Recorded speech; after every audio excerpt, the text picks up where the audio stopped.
नमस्कार मंडळी, कसे आहात सगळे? मजेत ना? मजेतच असायला हवं. मी हर्षा स्वागत करते आपल्या एका नवीन व्हिडिओमध्ये. तर 2 दिवस झाले इकडे मी गावाला आलेली आहे, पण 2 दिवसापासून लॉंग व्हिडिओ बनवणे काही झालंच नाही. कारण घरी आल्यानंतर सगळे म्हणजे कामं वगैरे होतेच, त्याच्यामुळे काही लॉंग व्हिडिओ बनवलाच नाही. तर चला म्हटलं आज लॉंग व्हिडिओ बनवूया आणि सगळं तुमच्यासोबत गावाकडचं वातावरण शेअर करूया. आणि तसंही हे आषाढ महिन्यामध्ये इकडे सवासणी घालतात. तर एक दिवस सवासणीचा कार्यक्रम होता, त्याच्यामुळे घरात धावपळच होती 2 दिवस झाले. तर त्याच्यामुळे काही मोठा व्हिडिओ बनवायला भेटलाच नाही, टाईमच नाही भेटला मला. तर चला म्हटलं आज तरी निदान टाईम काढून व्हिडिओ करूया आणि गावाकडचं सगळं तुमच्यासोबत शेअर करूया. आणि तसं पण आज आम्हाला संध्याकाळपर्यंत गावाला पण जायचं आहे, तरी पण म्हणलं चला म्हटलं आज व्हिडिओ बनवून सुरुवात करूयाच आणि जेवढं होईल तेवढं तुमच्यासोबत व्हिडिओमध्ये गावाकडचं वातावरण सगळं शेअर करूया. आणि तसे आज आमच्या ताई पण आलेल्या आहेत. आज एकादशी आहे, तर त्यांच्या हॉटेलला पण सुट्टी असते, तर मग सुट्टी असल्या कारणाने त्या पण इकडे आलेल्या आहेत. आत्ता त्या गेल्यात जोगवाई म्हणून इथं एक देवस्थान आहे, तर तिथंच तिकडे दर्शनाला गेले आहेत. काही कारणास्तव मी तर काही जाऊ शकले नाही, पण त्या गेल्यात. आता थोड्या वेळानंतर येणारच त्या. तोपर्यंत म्हटलं चला आपण व्हिडिओला सुरुवात करूया. तर चॅनलवर नवीन असाल तर मला आत्ता सबस्क्राईब करा आणि व्हिडिओ आवडल्यास व्हिडिओला लाईक करा. सबस्क्राईब याच्यासाठी करा की माझे येणारे प्रत्येक नवीन व्हिडिओ तुमच्यापर्यंत सगळ्यात अगोदर पोचणार आणि ते तुम्ही बघू शकणार. तर चला मग व्हिडिओमध्ये कंटिन्यू राहा. आता घरातली कामं वगैरे सगळे आवरलेत आणि आज एकादश होती, त्याच्यामुळे स्वयंपाकामध्ये तर काय फराळाचंच होतं. तर आता जेवणं वगैरे सगळेच आवरलेत आणि बाकीचे पण कामं आवरलेत. आता गावाला जायचं आहे, तर त्याची पॅकिंग करायची आहे. आणि शेतामधून आमच्या शेतामध्ये मिरच्या आहेत, तर मग त्या पण मिरच्या पण तोडून आणायच्या आहेत तिकडे नेण्यासाठी गावाला चाकणला. आणि थोडी घासाची भाजी पण आणावी म्हटली. तर चला मग व्हिडिओमध्ये असेच कंटिन्यू राहा. तुम्हाला दाखवते, आमचं शेत दाखवते आणि आमच्या शेतात काय काय आहे ते पण सगळं दाखवते. असेच व्हिडिओमध्ये कंटिन्यू राहा. वगैरे घेतली, आता जायचं आहे मिरच्या तोडायला आणि भाजी आणते घासाची. तर चला तुम्हाला पण दाखवते आमचं शेत. हे आमचं घरच आहे, आमचं घर आहे आणि इकडे पुढे आमचं शेत आहे.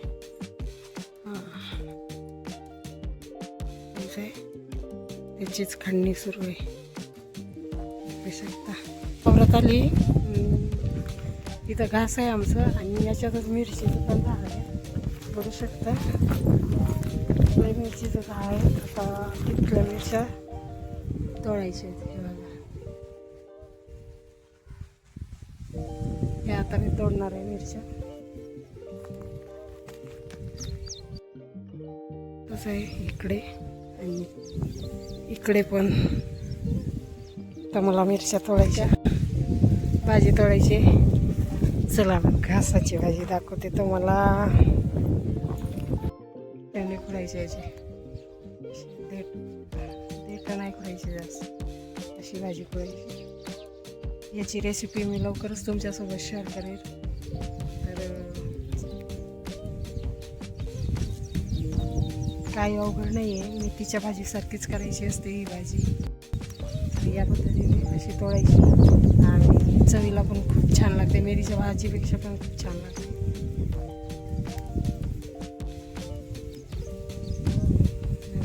अशी तोडायची शकता.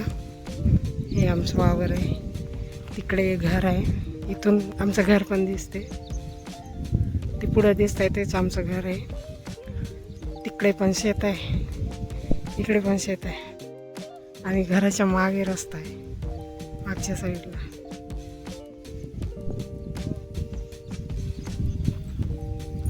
भारी वाटते शेतामध्ये.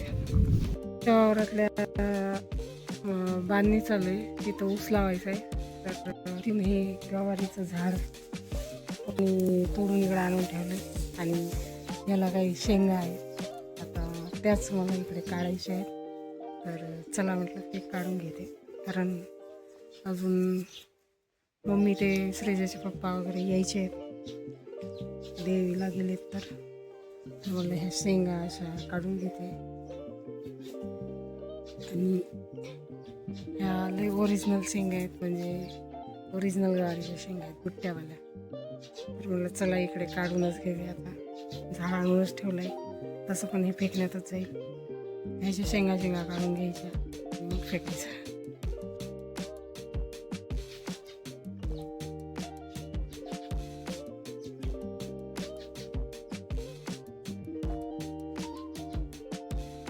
कवड्या काढणार आहे, फक्त निभार नाही. असे जो आहे तो चाकणला सगळंच भेटते विकत, पण घरच्यासारखं भेटत नाही आणि गावासारखं भेटत नाही. त्याच्यामुळेच मग न्यावं वाटते, दुसरं काही नाही. नाहीतर तिकडे सगळं भेटतेच विकत, पण घरच्यासारखी चव नाही देत. आणि थोड्या वेळानेच श्रीजाचे पप्पा, मम्मी, ताई वगैरे सगळेजण देवीच्या दर्शनासाठी गेले होते. तर मग ते पण इकडे घरी आले होते आणि श्रीजा गाडीवरच झोपली होती. तर मम्मी तिला उतरवत होती, उतर म्हणून. तर पोरगी काही उतरायला तयारच नव्हती. मग काय कसं तरी तिला खाली उतरवलं आणि परत आपल्या पप्पाला म्हणत होती, चल पप्पा अजून फिरायला जाऊ. आणि आमच्या घराच्या भोवताल अशा पद्धतीने आमच्या मम्मीने मस्त फुलं झाडे लावून ठेवली आहेत. तर बघू शकता, इकडे मस्त वेलीचे वगैरे झाड लावलेत आणि इकडे जास्वंदाचं पण झाड आहे, पाठीमागे गुलाबाचं पण झाड आहे.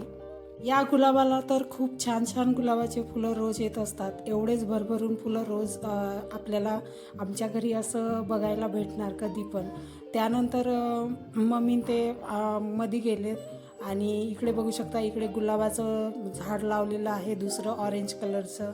आणि श्रीजाला गाडीवरून उतर म्हणते, पण ती काय उतरायला तयारच नव्हती. तिला वाटत होतं की परत जावं फिरायला, कारण तिचं मन काही भरलं नव्हतं फिरून.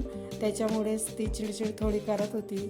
त्यानंतर थोड्याच वेळात ताई पण आल्यात, कारण दीदीची तब्येत चांगली नव्हती. तर तिला येताना दवाखान्यात दाखवते, म्हणून त्यांना यायला जरा टाईम झाला. तर मग त्या पण आल्यात. आणि थोडा वेळ अजून मग बाहेर सगळेजण गप्पा मारत बसले. आणि ताईने देवीला गेल्या होत्या तर प्रसाद आणला होता, तो सगळ्यांना इकडे दिला. आणि आता माझी पॅकिंग तर सुरूच होती. मला कढीपत्ता पण घ्यायचा होता. तर आमच्या घरी खूप मोठा कढीपत्त्याचा झाड आहे, तर मग इकडे मी कढीपत्ता पण घेतला.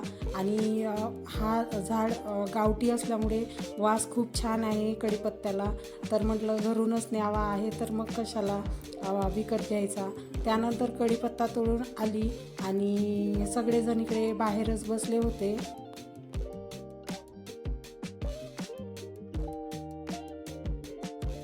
आणि हे पिशवीत जे दिसत आहे एवढं सगळं सामान मला पुण्याला न्यायचं आहे. तर मग कढीपत्ता पण त्यामध्ये ठेवला. आणि इकडे कपड्यांच्या बॅगा वगैरे भरल्याच होत्या. आता थोड्या वेळातच आम्हाला निघायचं होतं, तर मग इकडे बॅग वगैरे माझ्या भरून झाल्या होत्या. त्यानंतर आम्ही जायलाच निघालो. इकडे बॅगा वगैरे घेतल्या होत्या. मग काय सगळ्यांना इकडे बाय बाय केलं. आणि श्रीजाची सगळेजण मस्करी करत होते की तू जाऊ नको, मम्मी पप्पांना जाऊ दे.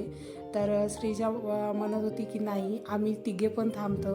मग काय असं करता सगळ्यांना इकडे बाय बाय वगैरे केलं. आणि आता आम्हाला निघायचं होतं पुण्यालाच जायला. घरून निघताना थोडं मन उदास पण झालं होतं, कारण घर कुणाला सोडू वाटते, पण काय करणार, श्रीजाच्या पप्पांना सुट्ट्या नव्हत्या, त्याच्यामुळे मग निघावं लागलं. मग आम्ही तिथून पुढं निघालो पुढच्या प्रवासाला. तर आमच्या इकडे तुम्हाला कुठं पण असं मोकळं शेत दिसणार नाही. काहीतरी प्रत्येकाच्या शेतात काहीतरी लावलेलंच आहे आणि सगळीकडे हिरवळच दिसणार.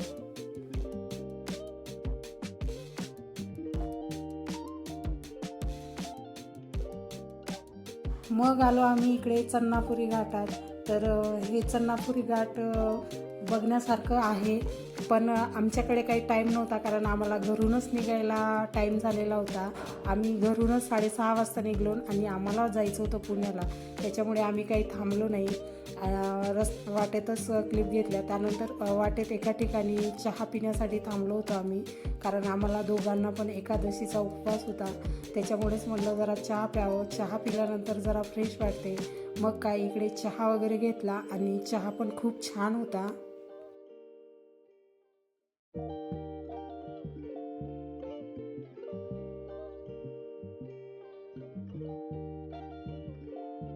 आणि श्रीजा बघू शकता खूप प्रवास करून दमली होती, कारण ती आज दिवसभर झोपली पण नव्हती. त्याच्यामुळे ती थोडी दमली होती. मग तिथून पुढचा प्रवास केला आणि घरी आलो. आत्ताच घरी आलो, 10 वाजलेत आणि आज प्रवासामध्ये तर पाऊस वगैरे काहीच नाही लागलं, तर बरंच झालं. पण घरून येताना तर मन थोडं नाराज झालं होतं. गावाकडे गेलं तर इकडे येऊच वाटत नाही, पण काय करणार, यावं तर लागते. तर आता घरी आलो आहे, आता फ्रेश वगैरे होणार. त्याच्यानंतर आज तर उपवासच आहे, तर मग उपवासासाठी काहीतरी थोडं फराळाचं करायचं आणि जेवायचं वगैरे आणि झोपायचं. आता तुमच्यासोबत मला गावाकडच्या बऱ्याच गोष्टी शेअर करायच्या होत्या, बऱ्याच गोष्टी दाखवायच्या पण होत्या, पण यावेळेस तर काही पॉसिबल झालं नाही. पण नेक्स्ट टाईम नक्की तुमच्यासोबत सगळंच शेअर करणार. आणि छोट्या म्हणजे शॉर्ट व्हिडिओमध्ये बऱ्यापैकी मी तुमच्यासोबत बऱ्याच गोष्टी शेअर केलेल्या आहेत. तर शॉर्ट व्हिडिओ नक्की बघा आणि चॅनलवर नवीन असाल तर मला सबस्क्राईब करा. व्हिडिओ आवडल्यास व्हिडिओला लाईक करा. परत भेटूया अशाच एका नवीन व्हिडिओसहित. तोपर्यंत सगळ्यांना बाय.